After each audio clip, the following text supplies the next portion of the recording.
Buenas tardes. Buenas tardes.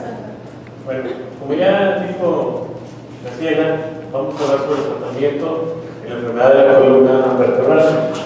Pero primero vamos a ver un repaso breve de anatomía, como quiera, el doctor Manuel ya habló de eso.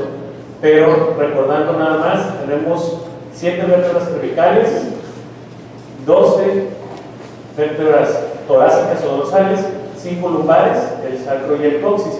Todas estas estructuras regularmente nos dan dolor.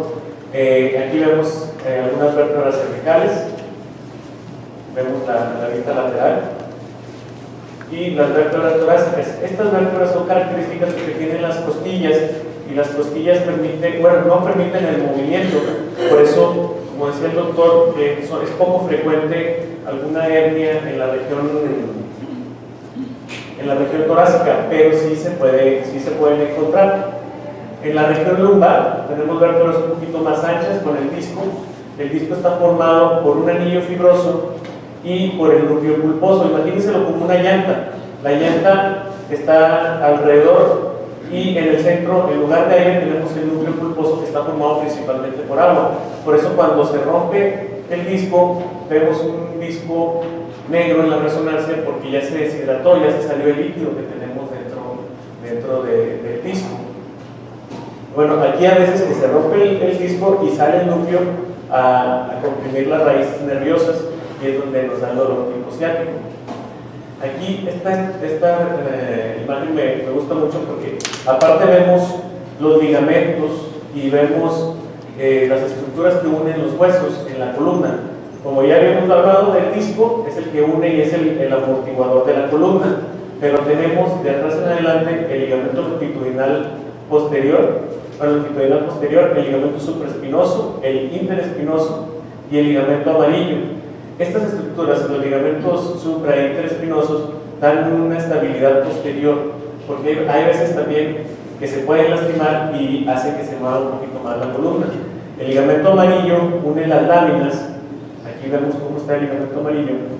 Y este ligamento se puede engrosar y puede apretar los nervios de atrás hacia adelante. Y el disco se puede protruir o puede producir una hernia y puede apretar los nervios de adelante hacia atrás. Bueno, aquí vemos lo que es el sacro y el coxis. El sacro en sí no da dolor, pero la articulación sacroiliaca la tenemos aquí. Este sí puede dar cierto dolor. Esta es la teoría articular, es donde puede dar dolor. Y el coxis, hay veces que nos caemos y puede presentarse también ciertas molestias en el coxis. Bueno, los nervios ya propiamente vistos, vemos que van saliendo a través de la columna poco a poco, y una hernia puede apretar el nervio y producir el dolor tipo ciático, que es dolor de la pierna. Para tener un buen tratamiento debemos de tener un buen diagnóstico, y el diagnóstico vamos a llegar con una interrogación, con un buen interrogatorio, con una buena exploración y con una exploración radiológica adecuada. Para esto tenemos radiografías AP y lateral. Estas son las laterales de la columna, las proyecciones anteroposterior, las proyecciones oblicuas. En la radiografía lo que vamos a observar son la forma de las vértebras, el espacio entre las vértebras, que son los discos, y la disposición que tenemos. Si vemos alguna desviación, alguna escoliosis, eso es lo que vamos a ver en las radiografías. Y vamos a complementar las radiografías con el estudio de la resonancia magnética.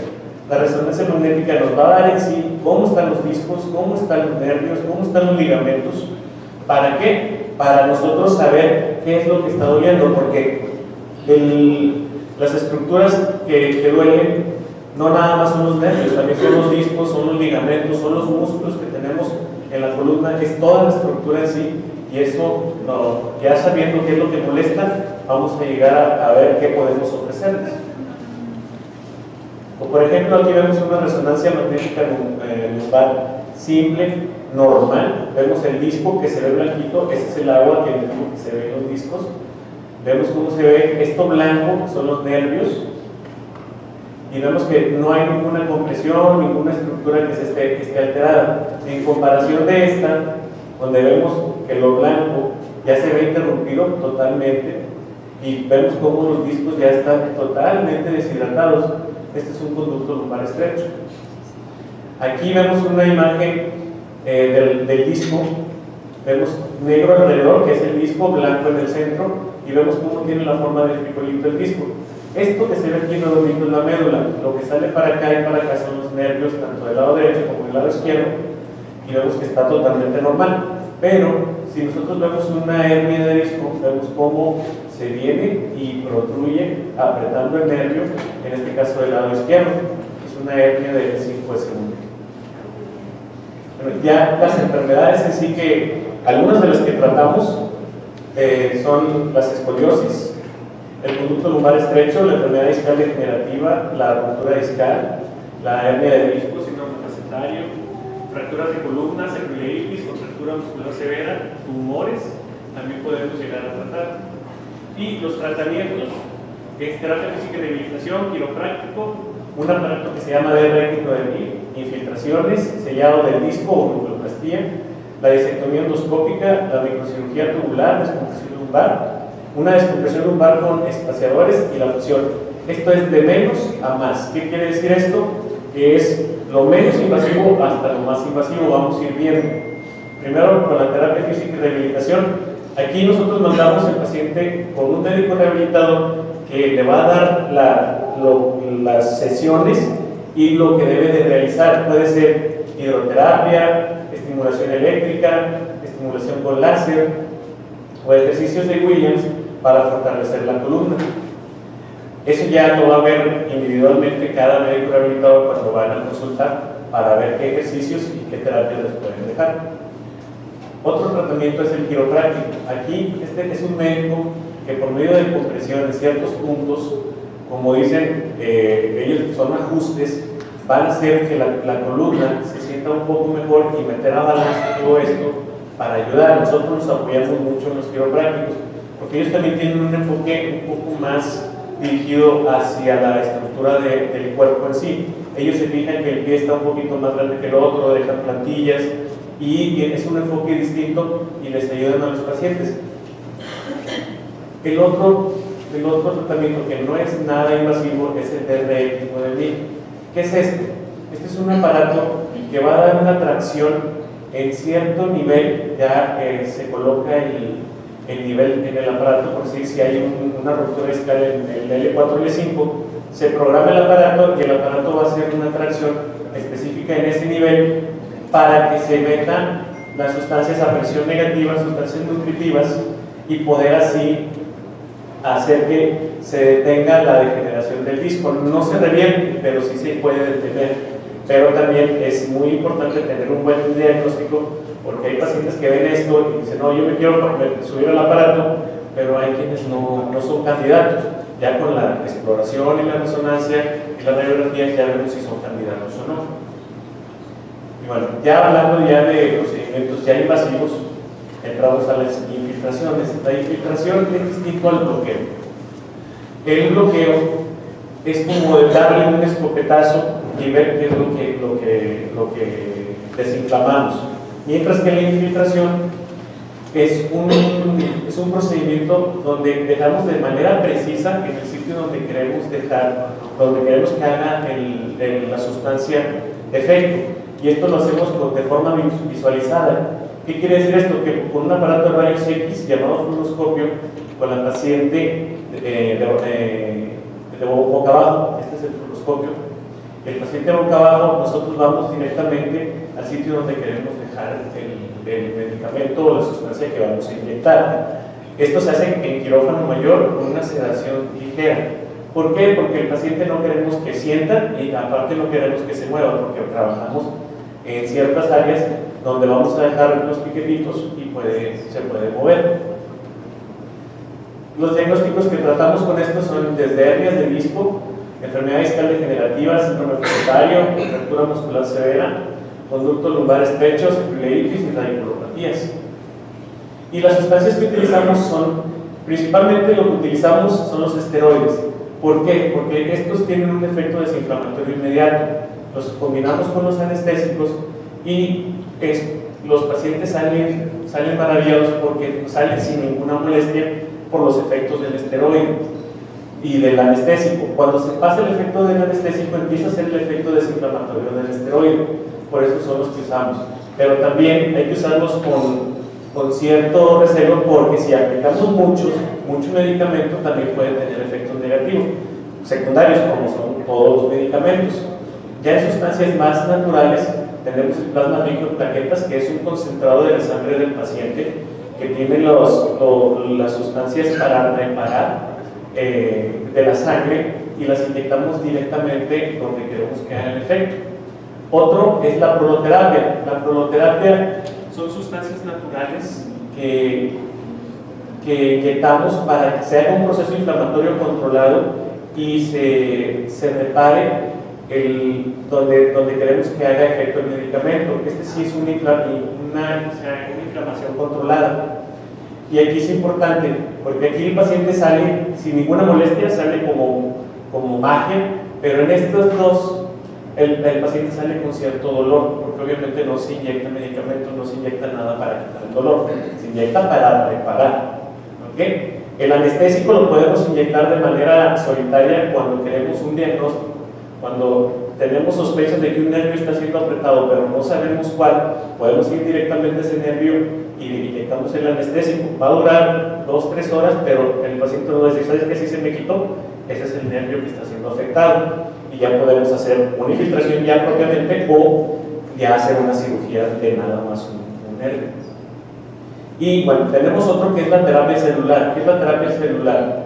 Estas son células madres mesenquimales del adulto, son las células madres que se anuncian, pero nosotros las sacamos ya sea de médula ósea o de grasa. Se hace un procedimiento, se sacan las células madres de las grasas y posteriormente vamos y las inyectamos al paciente. Y el último es el ozono. El ozono es un gas que lo que hace es oxigenar el sitio donde dejamos la infiltración, donde hacemos la infiltración, y todos los residuos se eliminan para poner en mejores condiciones el sitio donde queremos. Y bueno, ya los tipos de infiltraciones tenemos la facetaria, la caudal, la epidural o bloqueo, que es el que les digo que es como si fuera un escopetazo para ver qué hace efecto. La transforaminal, la intradiscal, la sacroiliaca y la paravertebral. La facetaria. En la articulación facetaria son unas tejitas que tenemos en la parte posterior de la espalda, donde se unen las vértebras. Esas articulaciones son articulaciones sinoviales. ¿Qué quiere decir esto? Tienen una membranita que produce un líquido como la rodilla, pero obviamente aquí es un líquido mucho menos cantidad. Esas articulaciones se pueden inflamar, y con las infiltraciones directamente en la articulación vamos a dejar medicamento para que se desinflame y no tenga dolor. Las podemos hacer en la región lumbar o en la región cervical, donde es más común. En la región dorsal, en la región torácica, como están las costillas, no se mueve tanto y esas articulaciones regularmente no se inflaman ahí, pero en cervical y lumbar sí se inflaman. El bloqueo caudal. Este es como el bloqueo epidural, pero este aquí vamos desde abajo, desde un sitio que se llama hiato sacro, metemos una agujita y de abajo para arriba dejamos sustancias para poder desinflamar. Aquí podemos usar esteroides y proloterapia principalmente. En el transforaminal, ¿qué quiere decir? Vamos directamente a la salida del nervio, donde está el nervio inflamado, y dejamos sustancias. Aquí dejamos regularmente lo que es esteroide, ozono a veces, y también plasma rico en plaquetas.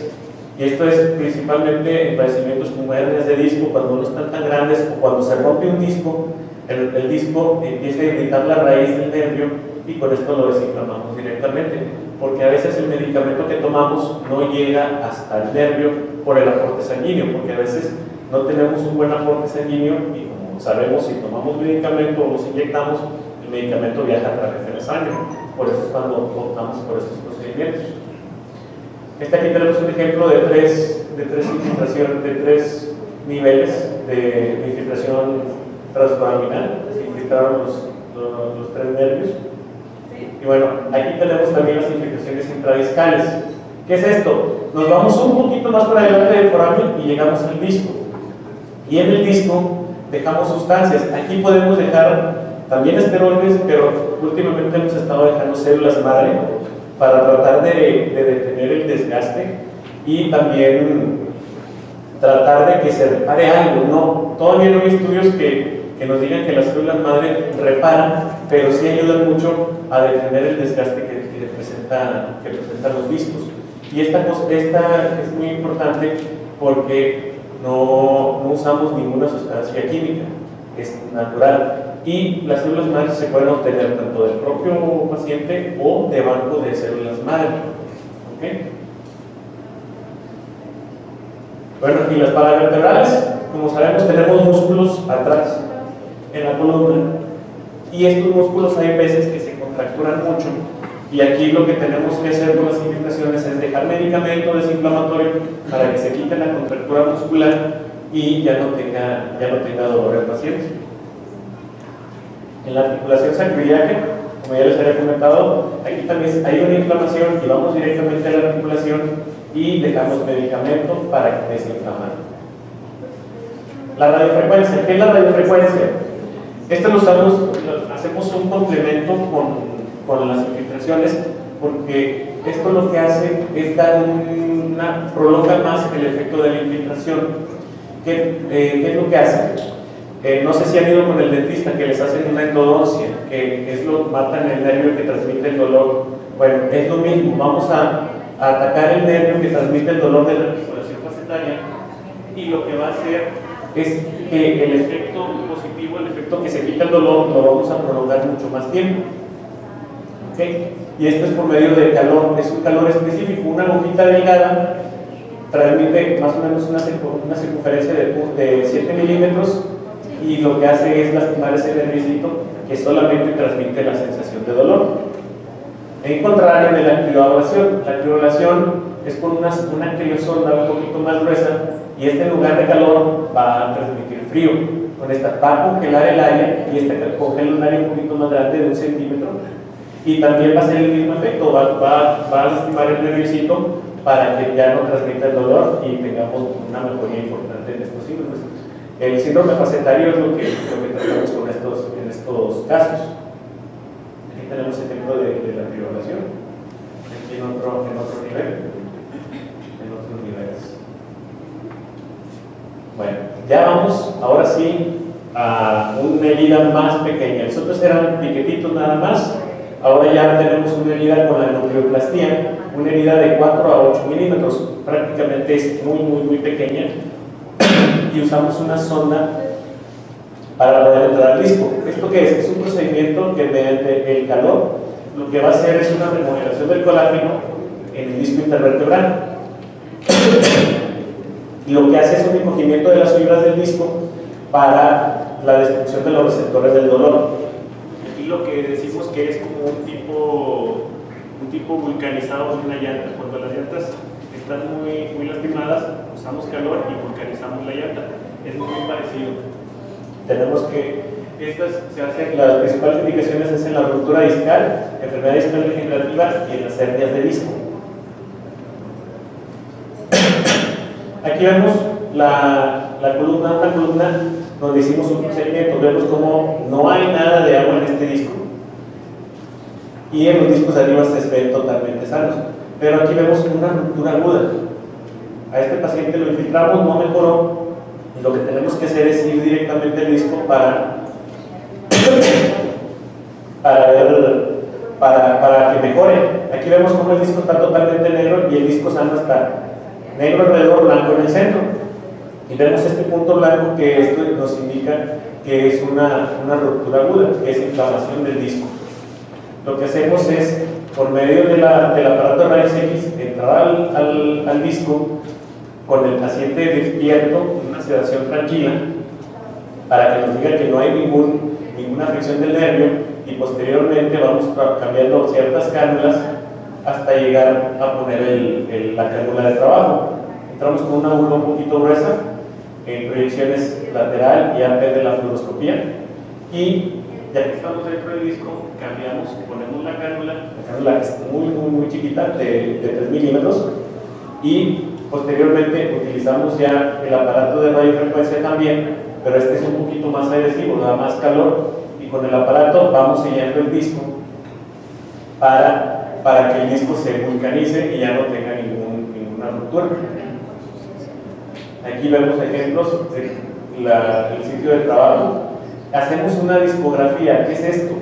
Cuando ya metemos la aguja, inyectamos medio de contraste, y el medio de contraste, si se sale del disco, es que está roto el disco. Pero aparte, algo muy característico es como el paciente está despierto, él nos va a decir, ahí me duele, y si ese tipo de dolor que tiene, que ha presentado, eso ya resulta positivo totalmente, y ya con más confianza hacemos el sellado del disco.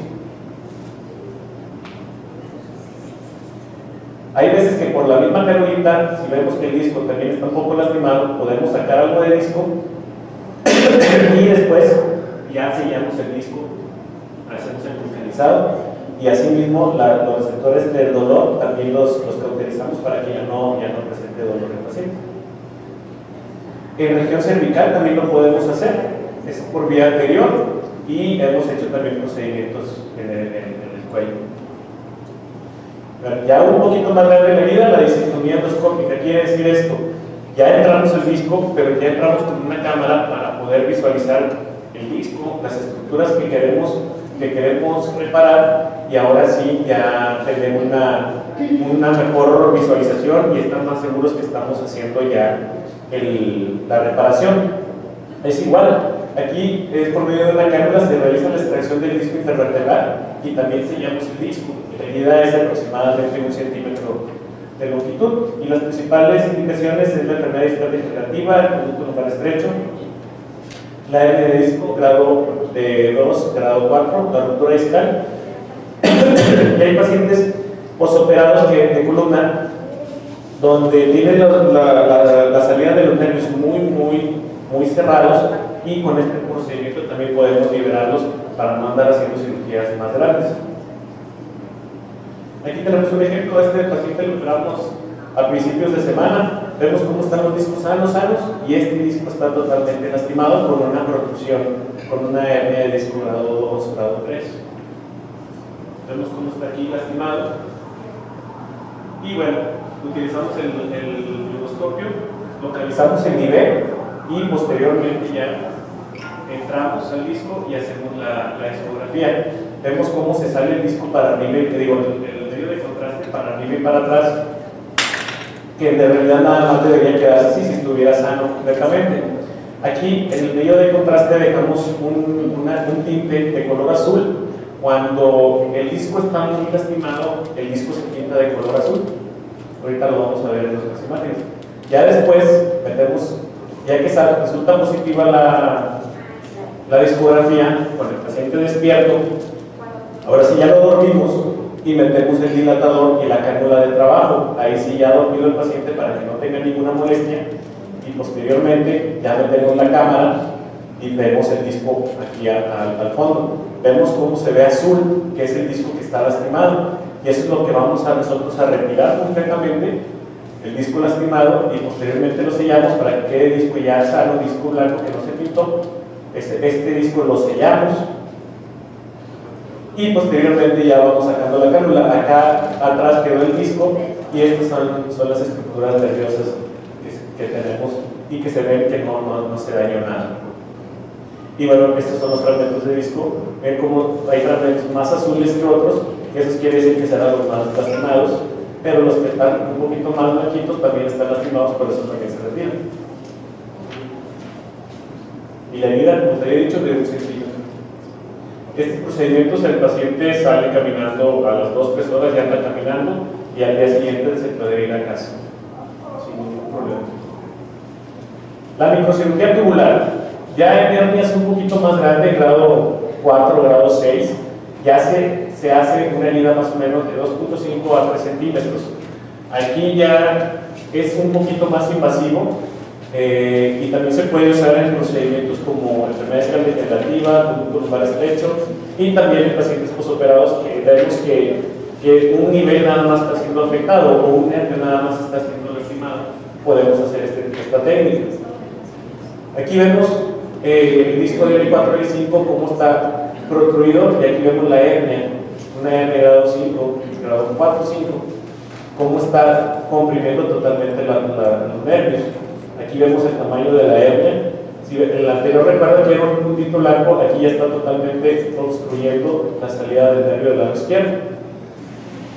Lo que hacemos es quitar tantito hueso, hacer una ventana pequeña, quitar el ligamento amarillo y posteriormente hacia los lados también ampliar un poco la faceta para visualizar bien el nervio, la raíz nerviosa, y hacerla para un lado y llegar al disco y así retirar el fragmento del disco. Con la técnica con el separador, primero localizamos el nivel, posteriormente metemos unos dilatadores, hacemos la herida de 2.5 centímetros, metemos los dilatadores y luego metemos el separador tubular. El separador tubular va fijo a la mesa de trabajo, y ya que estemos ya con el separador, siempre tomamos un control de radiografía para ver que estemos en el sitio donde está la hernia. Ya que estamos seguros de que es el sitio de la hernia, ahora sí empezamos a trabajar. Lo fijamos, y con esta fibra de luz transmitimos la luz hacia adentro de la herida. Por eso ya no hacemos heridas tan grandes, porque antes, o algunos médicos todavía siguen haciendo, hacen heridas grandes para que entre la luz desde arriba. Y ahorita nosotros ya, gracias a Dios, tenemos estos avances para hacer heridas más pequeñas y que el paciente se recupere mucho más rápido. Vemos, aquí es con la luz del quirófano prendido, vemos cómo está, cómo hasta brilla, que no nos deja ver aquí en la foto, y aquí con la luz apagada vean cómo se ve, y adentro se ve perfectamente. Aquí tenemos ¿cómo se llama? Gelfan, que protege el saco dural y el nervio. Y podemos traer hernias de hasta 3 centímetros. La primera que me ha tocado es 3.5 centímetros, o sea, está muy grande. O sea, es más grande que la herida, de hecho. Y la herida, 3 centímetros.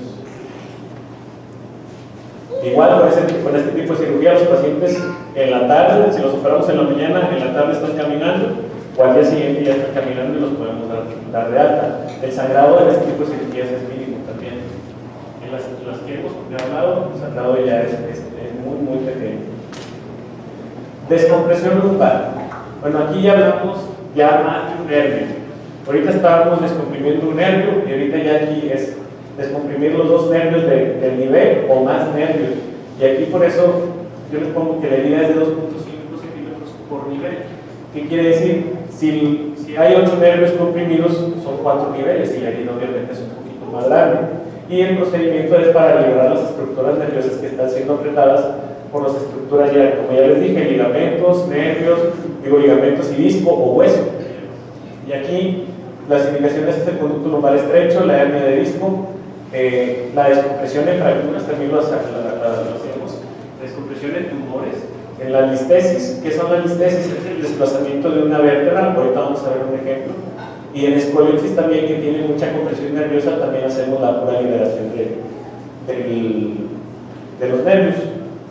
Y bueno, aquí vemos cómo ahí está la degeneración y cómo crecen los huesos hacia atrás, el disco cómo se va comprimiendo y cómo van comprimiendo los nervios.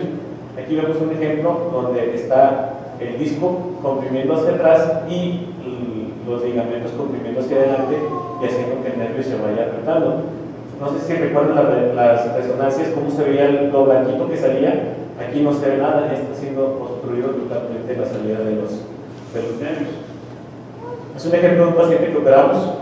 Ven cómo va, lo blanco son los nervios, cómo se cierra aquí, cómo se cierra acá, y acá más o menos se ve, y en otro corte cómo se cierra completamente acá, y acá sí se ve bien. Esas son compresiones nerviosas importantes. Y vemos cómo está totalmente comprimido la región nerviosa, están muy libres en comparación a esta que se ve un poquito más amplia.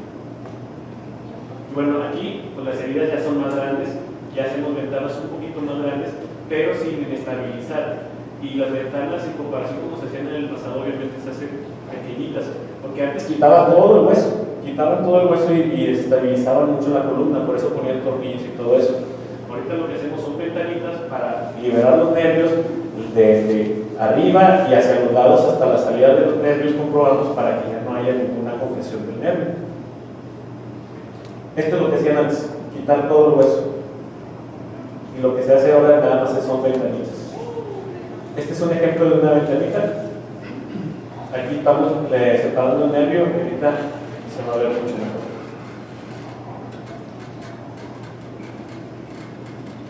Vemos, este es el nervio, este se está movilizando, vemos que ya se mueve. Para llegar ahí tuvimos que quitar mucho hueso, ligamento que estaba arriba de él, que estaba comprimiéndolo completamente, y aquí ya vemos que ya está totalmente libre. También tenemos un instrumento que es como una L, que pasamos para acá, para arriba y para abajo, para ver que la salida de los nervios esté libre. Si está un poco cerrada, como quiera, tenemos que liberar un poquito más, pero regularmente ya cuando están así, ya están totalmente libres. Bueno, la colocación de espaciadores con descompresión lumbar. La cirugía es igual que la que acabo de hablar, es la descompresión lumbar, pero aquí con los espaciadores damos un plus. ¿Qué quiere decir? El espaciador es un implante que va entre las espinosas, que va entre los huesos que tenemos en la mera parte de atrás de la columna, que hace la función de un amortiguador. Lo que hace es que tiene un tope que si el disco se va degenerando, la evolución natural sin el tope es que la salida del nervio se cierre, y con el tope se va a cerrar el disco, pero la salida del nervio no se va a cerrar. Por eso digo que es un plus. Los pacientes que operamos con descompresión les ponemos esto y les ponemos un ligamento para sustituir los ligamentos de atrás que a veces se lastiman o ya están lastimados, y con eso ayuda a que la evolución de la cirugía sea mucho mejor y a lo mejor ya no requiera ninguna otra cirugía. Pero es muy importante también recalcar que se deben de cuidar después de la cirugía, los pacientes deben de tener los cuidados adecuados, y ahorita voy a hablar de eso. Este es un ejemplo de un espaciador. Hay de diversos materiales. Este es de PIC, un tipo de cerámica que va amarrado con el ligamento artificial, pero también tenemos de titanio o combinación de PIC y titanio.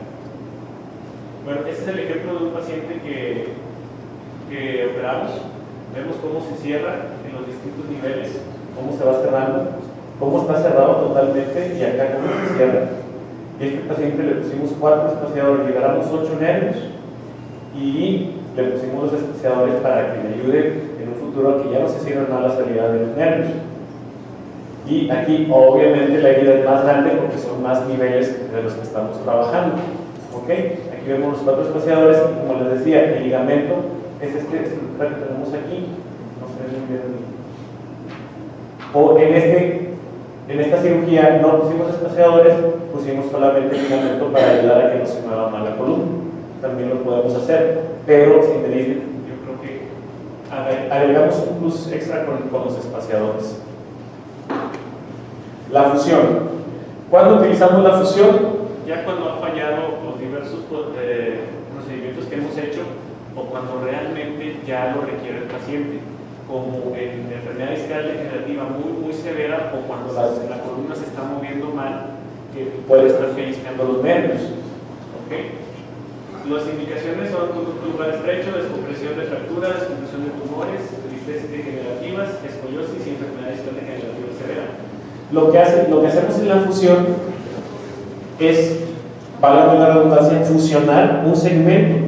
Quitamos el disco, quitamos completamente el disco, ponemos unas cajitas de cerámica y ponemos tornillos para que este disco ya no se esté moviendo, ese nivel ya no se esté moviendo y ya no esté causando problemas. Tenemos varios tipos de fusiones: la fusión posterior, la anterior, la lateral y la transforaminal. En la fusión posterior, nosotros por las ventanitas que hicimos por la parte de atrás, hacemos para un lado la médula y el nervio y ya entramos al disco. Y en el disco quitamos todo el disco. Ahora sí, aquí sí quitamos todo el disco, porque en las hernias nada más quitamos el disco que esté lastimado. Aquí, pues, regularmente, cuando llegamos a una fusión, todo el disco está lastimado. Y si nosotros lo quitamos sin poner nada, el espacio que está donde sale el nervio se va a cerrar, porque acordémonos que el disco mide entre 8 a 12 milímetros. Imagínense, pues lo vamos a hacer más chaparritos.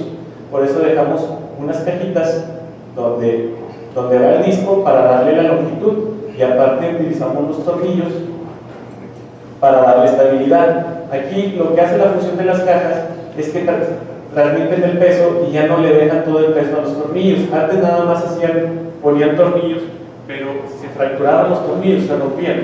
¿Por qué? Porque el peso de la columna y de todo el cuerpo pues se recargaban los tornillos, no tenían un soporte anterior, y con estas cajitas le damos un soporte y es mucho más difícil que se rompan los tornillos. Aparte, nosotros ponemos injerto matriz ósea a los lados de los tornillos para que se haga un bloque de hueso también, tanto por delante y para atrás. Esto se llama una fusión en 360 grados. Y bueno, aquí tenemos el ejemplo de una enfermedad isquiodegenerativa severa. Vemos cómo el disco está totalmente negro, pero vemos cómo el hueso está blanco. ¿Esto qué quiere decir? Que el hueso ya está sufriendo, ya está muy inflamado, y lo que tenemos que hacer es que esto ya no se mueva mal. ¿Y cómo lo hacemos? Fusionándolo. Si vemos también el disco de abajo está lastimado, por eso lo que hicimos en este caso fue poner 6 tornillos, agarrar 2 niveles, fusionar de manera posterolateral, poniendo las cajitas, aquí se ven unas rayitas, y pues se pone el injerto a los lados para completar la fusión. Este es otro ejemplo, esta es la listesis, es cuando la vértebra se desliza hacia adelante, se va deslizando y obviamente con el movimiento se desliza más y pueden apretar los nervios. Aquí es importante en esta enfermedad tomar radiografías dinámicas, porque ahí vemos cómo se mueve la columna y ya vemos si la columna se mueve mal para dejar este tratamiento. Y aquí vemos cómo está cerrado totalmente la salida de los nervios, cómo se mueve, y como el nivel de arriba estaba malito, pero no estaba tan mal, dejamos un espaciador para que en un futuro le ayude a que no se vaya a degenerar tan rápido, y fusionamos el segmento que tenía en la listesis. Aquí vemos que ya no está corrida la vértebra y se pusieron los tornillos con las cajitas para hacer la fusión. El ALIF. ¿Qué es el ALIF? Es una cirugía por vía anterior. Regularmente todas las cirugías se realizan por vía posterior, esta la realizamos por vía anterior, y es entrar al disco. Regularmente quitamos todo el disco y se pone una cajita, o en este caso en 2 niveles se ponen 2 cajitas, las cuales tienen tornillos para fijar las vértebras. Aquí tenemos un ejemplo, es un disco muy lastimado que a la paciente le hicimos varias infiltraciones y no mejoraba del dolor, por lo que decidimos hacer un ALIF. Aquí vemos cómo se quitó el disco, se pone la cajita de cerámica. Esta cajita tiene componentes de titanio con 2 tornillos, y se van 2 tornillos hacia arriba y 2 tornillos hacia abajo para fijar esa cajita y que ya no se vaya a salir. Otra cirugía que tenemos es el XLIF o la fusión lateral. Entramos por un lado y lo hacemos regularmente en pacientes que ya están operados, que se enferman del nivel superior. Entramos por un lado y tenemos una cajita, y hay veces que utilizamos cajitas que van también como si fueran tornillos, pero se tiene un tipo quilla que se encaja en las vértebras tanto de arriba como de abajo, para que ya no esté dando problema. Y como vemos, se gana la salida del nervio, se ve muy amplia y se gana una altura adecuada para que el nervio ya no se esté apretando.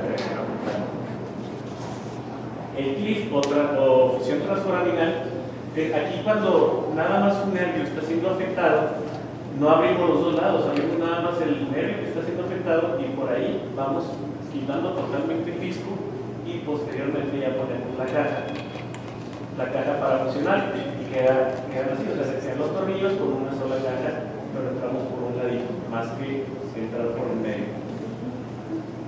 Y bueno, también tenemos fusiones cervicales. La fusión cervical regularmente está indicada en hernias de discos cervicales ya grandes, que hay dolor en las manos o hay un dolor interescapular. Tomamos resonancia y estudiamos bien el paciente y ahora sí se requiere, se hace lo que es la fusión cervical. Y la fusión se puede hacer con una cajita, con una placa y tornillos, o una cajita con tornillos, como lo vimos en la región lumbar, también se puede hacer aquí. Estas son fusiones ya más grandes en enfermedades y tienen una compresión hacia el posterior. Nosotros quitamos los discos, ponemos cajitas y ponemos las solares. O hay veces que tenemos que quitar los cuerpos vertebrales para hacer una descompresión adecuada y ya se fusiona. Y en este tipo de fracturas, bueno, hay algunos que son fracturas o es de enfermedad degenerativa severa, ya entramos por la parte posterior del cuello y ya lo fijamos para no dejar inestable la región cervical. En las correcciones de escoliosis, tenemos las escoliosis que las corregimos con tornillos y hay veces que llegamos a tener que hacer osteotomías. ¿Qué son las osteotomías? Es resección de hueso para que la columna y se debe sí y se haga recta la columna. Aquí tenemos otro ejemplo de otras escoliosis. Y bueno, en neoplasias de columna o tumores, hay veces que los tumores invaden los cuerpos vertebrales, que ya es tanto el compromiso, que lo que tenemos que hacer es quitar completamente la vértebra y poner una caja y poner soporte, ya sea lateral o posterior con tornillos. Y aquí obviamente tenemos que tener el diagnóstico bien establecido para saber de dónde la tumoración y también atacar el tumor. Aquí vemos cómo está la caja, aquí quitamos los cuerpos vertebrales, cómo se quita el cuerpo y se coloca la caja con los tornillos. Estas obviamente son cirugías ya más grandes. Vemos cómo están los tornillos y aquí vemos cómo está la médula ya totalmente libre, porque regularmente los tumores comprimen tanto por delante como por atrás, abrazan la médula y tratan de lastimar, y lo que nosotros es quitar todo, quitamos todo el tumor, tanto del cuerpo como de la parte posterior, para dejar la médula totalmente libre. Aquí tenemos otros ejemplos. Y bueno, ya en las fracturas por osteoporosis, voy a hablar de lo que se llama cifoplastía. ¿Qué es la cifoplastía? Cuando hay una fractura por compresión, la vértebra se aplasta y lo que hacemos nosotros es meter un baloncito para tratar de elevar esa vértebra que está aplastada y posteriormente meter cemento.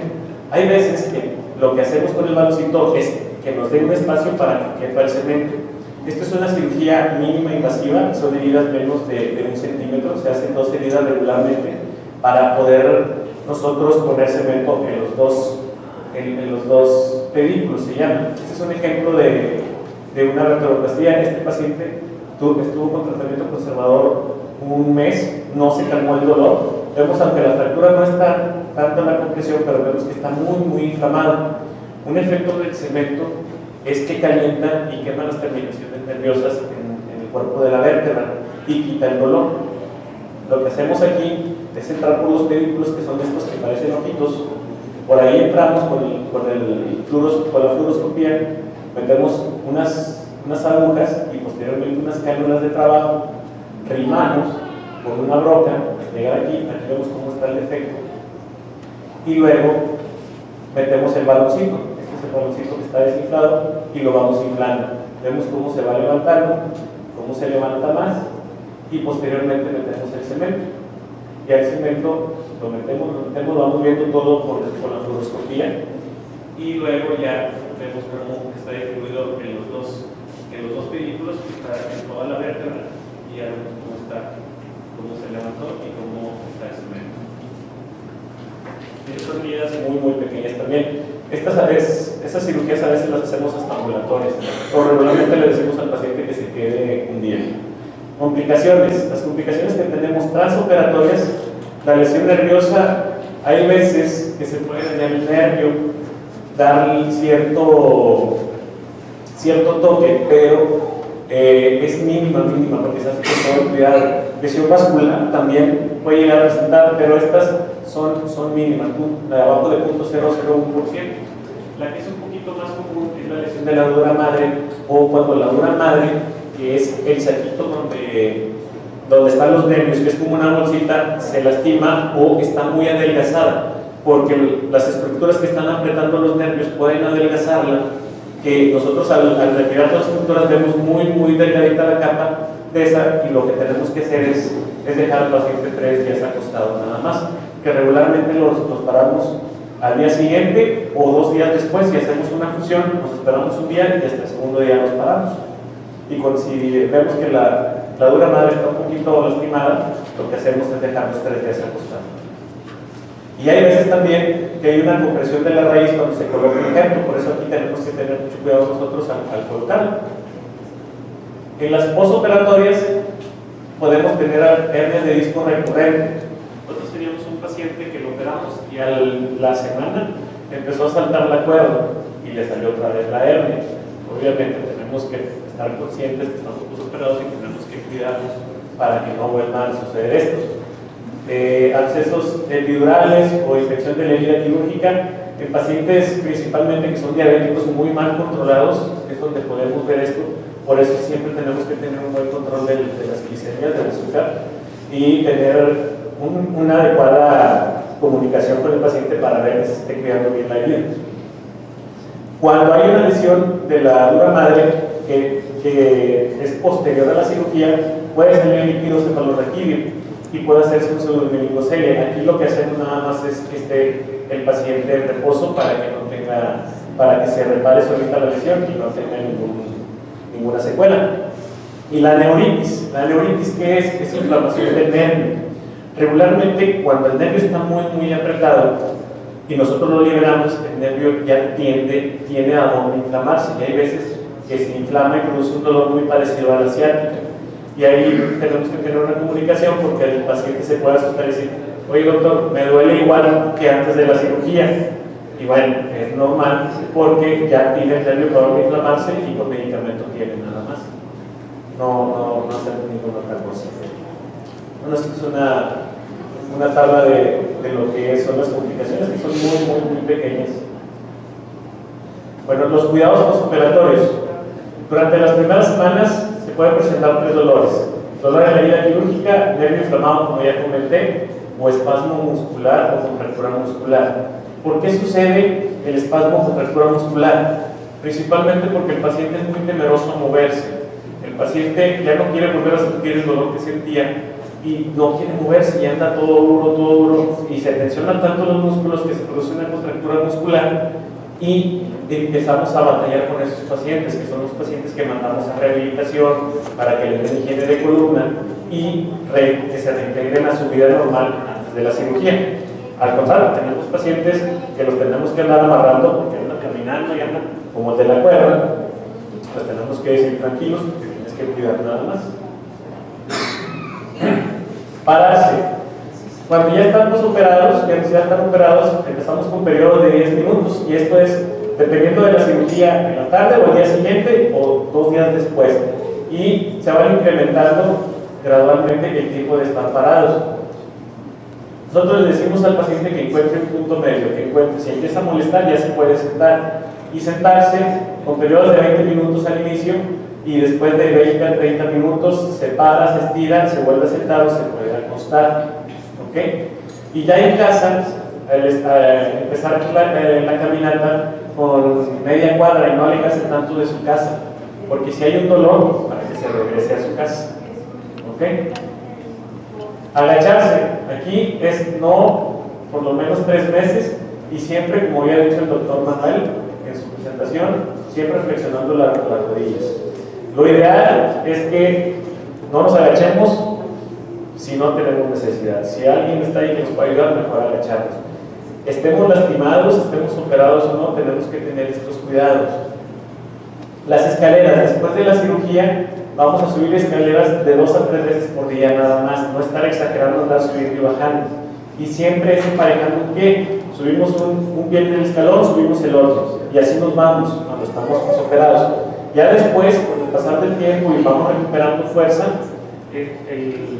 vamos a subir y bajar escaleras normalmente, como lo hacíamos antes de la cirugía. Bañarse. Bueno, nosotros dejamos un parche impermeable, un parche plástico que se supone que no entra el agua. Hay veces que este parche se moja, lo tenemos que cambiar y dejamos una gasita con una cinta adhesiva nada más. Y siempre recordar que la herida no hay que mojarla, siempre la tenemos que tener seca para que no haya infecciones. Las heridas se refieren los puntos a los 12 o 14 días después del procedimiento. Y manejar, si es un procedimiento tranquilo, el primer mes no maneja, pero ya después empieza a manejar. O si es una colocación de tornillos, tenemos que hasta los 2 meses ya los dejamos manejar.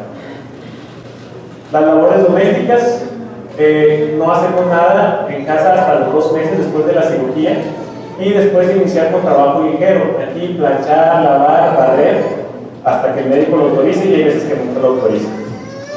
Cargar cosas pesadas, cargar cosas, lo ideal es no hacerlo ya nunca más. ¿Ok? ¿Por qué? Porque le estamos dando una carga extra a la columna y nos podemos lastimar. Tenemos que estar conscientes que vamos a tener una espalda reparada y tenemos que cuidarla, bajar de peso, buena alimentación, ejercicio, para que no nos dé problemas. Porque muchos pacientes dicen, a mí me operaron y ando igual o peor. Les preguntamos, no siguen indicaciones, o vemos, y como no se cuidaron, se lastimaron a otro nivel. Por eso tenemos que tener muy en cuenta esto, para que ya no nos dé problema en la columna. ¿Okay? Y bueno, las relaciones sexuales es hasta después de la 4ª semana, y se recomienda posiciones no muy forzadas, no andar aventándose el ropeo ni nada de eso. Y bueno, la rehabilitación, las primeras 2 semanas es caminar.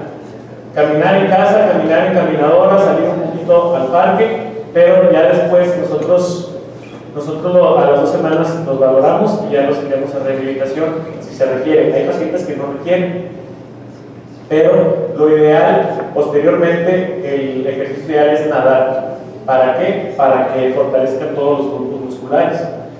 Se puede caminar, se puede hacer elíptica, caminadora elíptica, bicicleta, o nadar. Nada de andar con trote de alto impacto, eso lastima mucho la columna y con eso vamos a regresar otra vez.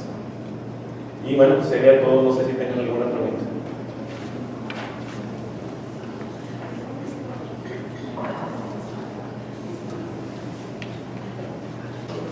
Por la osteoporosis en sí, puede hacer las hernias y el desgaste y todo lo demás. No, el desgaste es diferente a osteoporosis. La osteoporosis es, como dice el doctor, es hueso poroso. El desgaste ya es en la articulación, es distinto. No sé si chiquito el hueso y se va. Bueno, se pueden producir las fracturas en sí, y cuando hay una fractura es cuando se hace chiquito el hueso.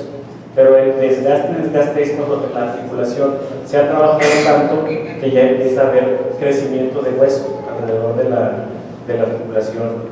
Es distinto. ¿Sería una artrosis de columna? Así es. El desgaste es una artrosis de columna.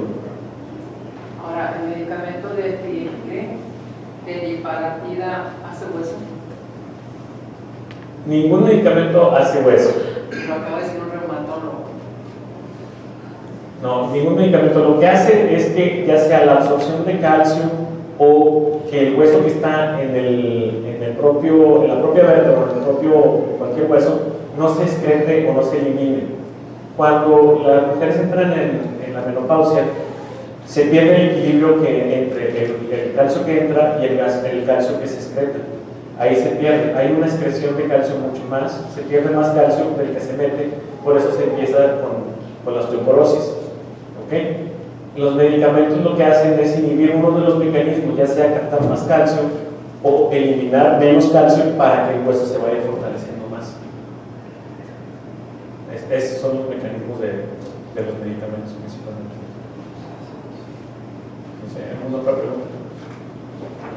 En el caso de las articulaciones, ¿de qué depende el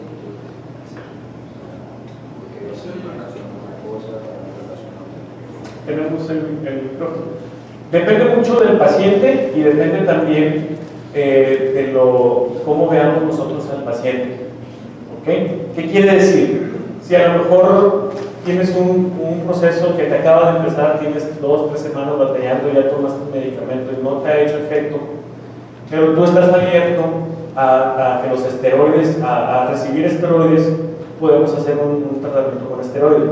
Pero hay pacientes que los asustan o los han asustado porque el uso de esteroides, la cortisona, no quieren usar nada de cortisona. Y ahí es cuando ofrecemos otros tratamientos, otras sustancias. ¿Okay? Pero también vemos, por decir, un disco degenerado que vamos a ver que las células madre o el plasma rico en plaquetas le va a ayudar más que el esteroide, también se lo ofrecemos. Cada paciente es distinto, tenemos que individualizar el tratamiento, hacemos la exploración, el interrogatorio, viendo la resonancia y obviamente platicando con el paciente vamos encaminando el tratamiento que vamos a hacer o le vamos a ofrecer principalmente. Por eso sí es distinto cada paciente. Pero tú me puedes decir, no, yo quiero quitarme ya el dolor, o hay pacientes que digo, quítame el dolor, pero no quiero usar nada de esteroides y todo eso, ya hablamos otras opciones. ¿Alguna otra pregunta? Doctor, yo sí tengo una pregunta. Por ejemplo, ustedes no mencionaron ahí lo que ustedes veían, la lordosis. ¿O la lordosis viene siendo algo como tipo la escoliosis? La lordosis es normal, es fisiológica. La lordosis es la curvatura que tenemos en la región lumbar y eso es normal. Esa es la lordosis. La escoliosis es una desviación hacia los lados. Esa es viendo de frente, mientras que la lordosis, la escoliosis es viéndola de frente y la lordosis es viéndola de lado. Es la curvatura que tenemos. Debemos de tener una buena lordosis. ¿Por qué? Porque si nosotros nos sale mal la columna de fábrica y tenemos la columna totalmente recta, las cargas no se distribuyen igual en los discos. Y regularmente esos pacientes, el disco de L4, L5 o L5 son los que se lastiman más frecuentemente.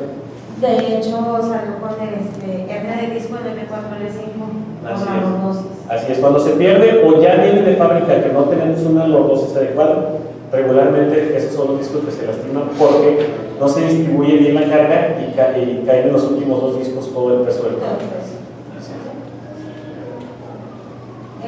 ¿Se lleva algún tratamiento para la lordosis que se corrige o se tiene que corregir primero la hernia? Ya depende del grado y del dolor del paciente. Hay veces que los enviamos con quiropráctico o a terapia física y rehabilitación para ver si están jóvenes todavía, si se puede corregir algo, pero ya es la niña, tiene 18 años, pero ella practicaba ballet. Y ahora me sale con eso, se le duele mucho la pierna hacia abajo, le duele mucho, por la noche le da los calambres muy fuertes que hasta la despiertan y eso llora. Yo soy operada de columna vertebral, yo tengo una caja intraestomática de función, L4, L5 también, por 2 ocasiones. Y digo, no me gustaría operarla todavía a ella porque esa me hace muy chica. Entonces no sabría yo qué hacer, no he consultado yo con nadie y por eso me arriesgué a venir a la expo para que más o menos me asesoraran ustedes qué hacer. Primero que nada, tenemos que tener estudios de imagen, como ya había comentado, radiografías, resonancia magnética, y bueno, ya viendo y platicando con ella, viendo los síntomas, podemos iniciar desde algo tranquilo como terapia física o ya un poquito ya caer en ajustes el quiropráctico y ver cómo va evolucionando. Si el dolor no es tan fuerte, si es esporádico, lo podemos empezar, pero si el dolor ya es más fuerte y no aguanta las terapias, no aguanta los ajustes, podemos empezar con una infiltración. Se infiltra, se quita la molestia y ahora sí nos damos a terapia o con el quiropráctico para que trate de recuperar eso. Ya depende mucho de qué tan estructurada esté, hay veces que no se va a recuperar, pero ella tiene que fortalecer espalda y abdomen. Usar una faja, nosotros decimos que es una faja de músculos, fortalecer para que los músculos en sí le ayuden a la columna y no le den problemas en un futuro. ¿Okay? De inicio, obviamente la cirugía ni de chiste, pero por decir, sigue batallando, bueno, ya vamos escalando los procedimientos como los estoy poniendo, de menos a más. Esa es la cuestión. No sé si tengan algún otro. Entonces es sacar Sí, la valoramos bien y ya vemos qué opciones podemos tener.